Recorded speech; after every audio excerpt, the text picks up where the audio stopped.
नमस्कार, आप देख रहे हैं सी न्यूज भारत। मैं हूं आपके साथ ज्योति अरोड़ा। मां दुर्गा के पावन दिनों की शुरुआत सोमवार से हो चुकी है। ऐसे में पूरे देश में लोग मां की भक्ति में लीन हैं। कहीं डांडिया तो कहीं हवन किया जा रहा है, लेकिन आगरा के जनपद में मां के नवरात्रों में एक विशेष पहल की गई है। यहाँ इन दिनों में शिक्षा को बढ़ावा देने का प्रयत्न किया जा रहा है। यहाँ देवी पंडाल से शिक्षा का संदेश दिया गया और शिक्षा के महत्व को समझाया गया। साथ ही बेटा बेटी के अंदर को भी बस एक सामाजिक सोच बताया गया। देखिए ये रिपोर्ट। आगरा जनपद के कस्बा बरहन स्थित हनुमान चौराहे पर नवरात्र के तीसरे दिन देवी पंडाल से शिक्षा को बढ़ावा देने के लिए छोटे छोटे बच्चों का कार्यक्रम आयोजित किया गया, जिसमें 3 दर्जन से अधिक बच्चों ने भजन, संगीत, कविता, भक्ति गीत, नृत्य प्रस्तुत किए। कार्यक्रम के मुख्य अतिथि सपा नेता दिनेश यादव ने सभी बच्चों को पुरस्कृत किया और ग्रामीणों को संबोधित करते हुए कहा कि चाहे कि कम खर्चे में गुजारा कर लेना, लेकिन बच्चों की शिक्षा में कंजूसी मत करना, क्योंकि जब बच्चा अच्छी शिक्षा हासिल करता है तो परिवार के सारे संकट दूर कर सकता है। कार्यक्रम के दौरान सपा नेता दिनेश यादव का कुशवाहा धर्मशाला के अध्यक्ष डॉक्टर शिशुपाल कुशवाहा ने जोरदार स्वागत किया। वहीं कार्यक्रम में रघुवीर सिंह कुशवाहा, इंदल सिंह, विकास सिंह कुशवाहा, अशोक गौतम, किशन यादव, नीरज, सुरेंद्र, विकास, शिलेंद्र, सुनील, पंकज व काफी लोग मौजूद रहे। जी नेता जी, आज बात करते हैं जिस तरह से आज एक जो महामाई की मूर्ति रखी गई है और आपको यहाँ बुलाया गया है, तो आपने शिक्षा के ऊपर जो बात की है, क्या कहना चाहोगे? सर्वप्रथम नवदुर्गा के अवसर पर सभी को मेरी तरफ से बहुत बहुत बधाई और शुभकामनाएं। जी, नवदुर्गाओं का 9 दिन का कार्यक्रम होता है, जिसमें हमारे बहन बेटियां ज़्यादातर व्रत रख करके और पूजा पाठ का काम करती हैं।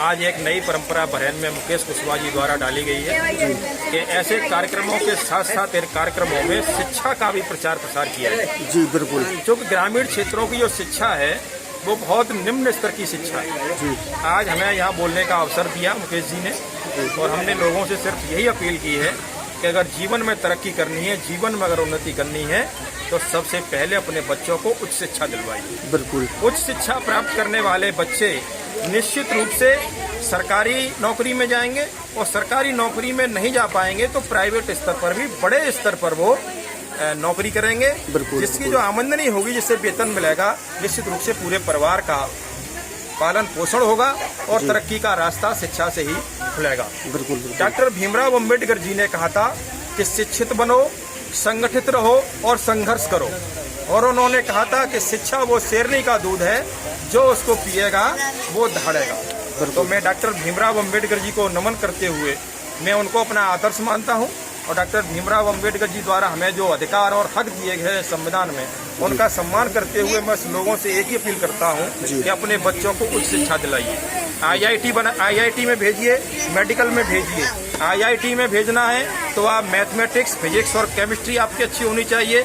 अगर नीट की परीक्षा पास करानी है, MBBS कराना है, तो आपको बायोलॉजी और फिजिक्स और केमिस्ट्री अच्छी होनी चाहिए। इसके साथ साथ हिंदी तो हमारी मातृभाषा है ही, आपको इंग्लिश में भी बहुत ज़्यादा होशियार होना चाहिए। इंग्लिश आपकी अच्छी होनी चाहिए, क्योंकि इंग्लिश से रोजगार के रास्ते खुलेंगे।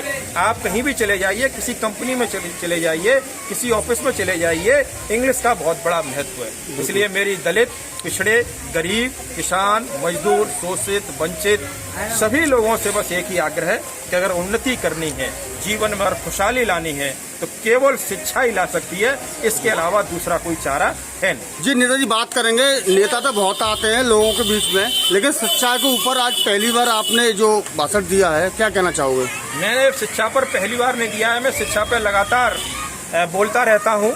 2005 में एक बार हमारे खांडा की जनता ने हमें आशीर्वाद दिया और हमें वहाँ से चुनाव जिताया।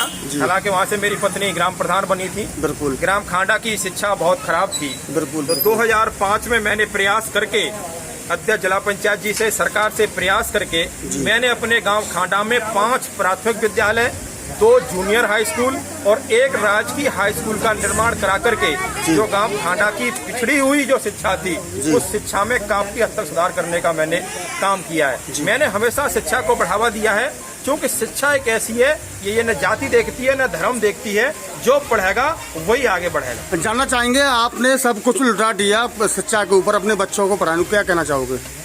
ये बात बिल्कुल सही है कि शिक्षा दिलाने के लिए, चूंकि हम एक कोई बड़े परिवार से नहीं है। हमारे पिताजी एक प्राथमिक विद्यालय में टीचर थे और उस समय वेतन भी कोई ज़्यादा नहीं था।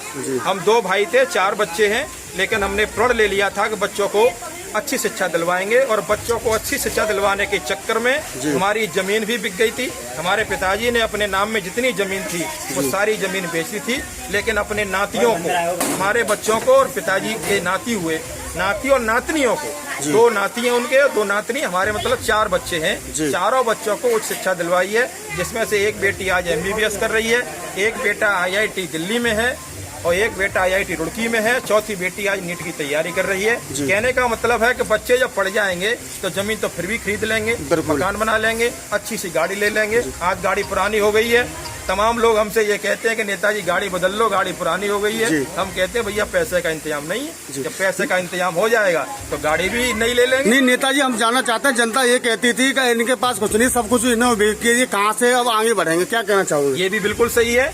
जिसकी जमीन बिक जाए, जिसकी जमीन बिक जाए तो वो अगर किसी से कर्ज लेने जाएगा तो उसे कोई कर्ज भी नहीं देगा। बिल्कुल इसलिए नहीं देगा कि उन्हें मालूम है कि ये सारे बिल्कुल जो है निचले स्तर पर जा चुके हैं, इनकी जमीन बिक चुकी है, तो इन्हें कोई कर्ज देने वाला भी नहीं है। लेकिन मैं मुकेश जैसे तमाम मेरे नौजवान साथी हैं जिन्होंने समय समय पर हम लोगों की मदद की और आज भगवान की कृपा से बच्चे पढ़ रहे हैं। जब नौकरी लग जाएगी, जब पैसा कमाना शुरू कर देंगे तो गाड़ी भी ले लेंगे, जमीन भी खरीद लेंगे। धन्यवाद। बेटा क्या नाम है आपका? वंशिका।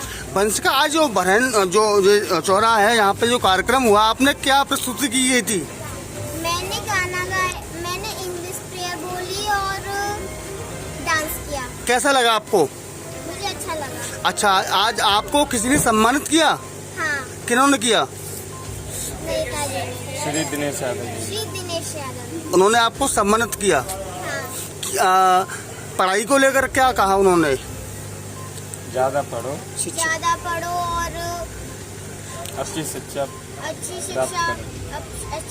प्राप्त करो और मेहनत करके पढ़ो। आगरा से सी न्यूज़ संवाददाता विष्णु बघेल की रिपोर्ट। देखा जाए तो जो पहल आगरा में की गई वो वाकई सराहनीय है।